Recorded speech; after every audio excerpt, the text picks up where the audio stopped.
right, Carly. You're doing great. Where are your parents? Have you called them yet? Yes, they're completely freaked out. I called them after I called you guys. Raina could understand freaked out. If this was her child, she cleared her throat. While she talked and gathered information, Raina triaged the unconscious girl, speaking into her headset to those on the other end. Blood pressure, pulse, breathing status. And uneven pupils indicative of a concussion. The gash on the side of her head is going to need stitches. She moved down, her gaze landing on the bone protruding from the leg. Broken right tibia. Raina ran her hands over the girl's body as gently as she could, searching for more injuries.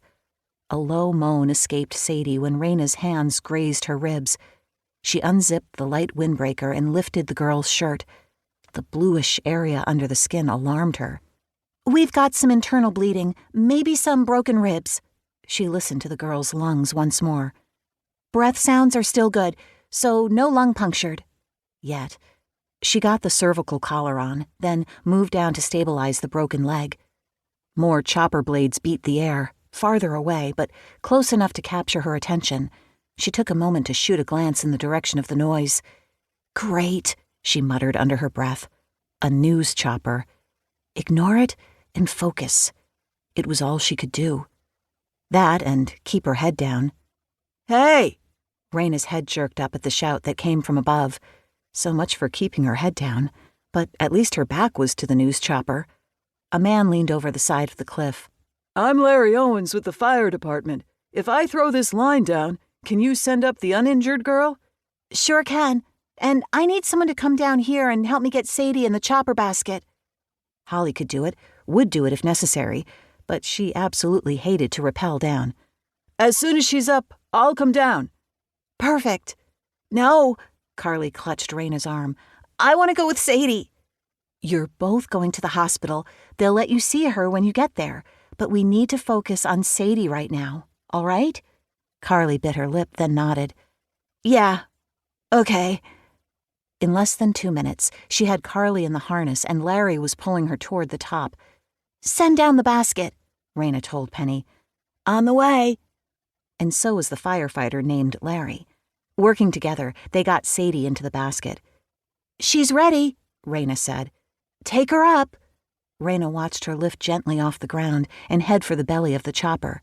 She turned to Larry. Thank you. Anytime. See you around.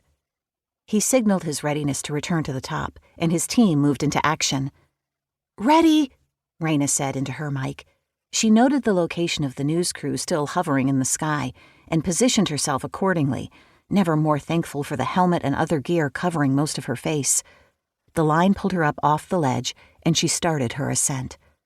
The line lurched, and Raina gasped, fingers clutching the rope. Penny? What was that? No idea. The line jerked again, and Raina dropped 20 feet before it stopped. Penny? Holly? Something's wrong with the winch, Penny said, her voice low and controlled. Hang tight. A pause. No pun intended. Raina almost laughed, but couldn't quite get the sound through her tight throat. Don't let me fall. You're not falling. Just hold on a sec. After what felt like a lifetime later, Penny's voice came through the headset. Bringing you up. Raina held tight as she started moving upward once more. She decided not to look down while steeling herself for another abrupt stop. Thankfully, that didn't happen, and soon Raina was back in the chopper, kneeling next to Sadie. Holly looked up from the still unconscious girl. You good? I will be when my heart rate gets back to normal. Then again, I'm here, so we'll count that as a win. Holly nodded. Definitely. All right, Penny. Take us to base. US Marshal Vincent Corelli sat on the couch that belonged to his best friend's fiancée, Juliana Jameson.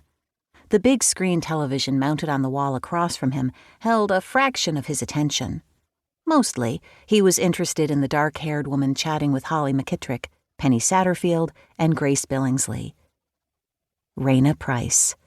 Beautiful, but haunted, distant, seemingly unreachable. For some reason, those facts didn't stop him from being drawn to her. Her sage green eyes with the hint of yellow had captivated him from the moment.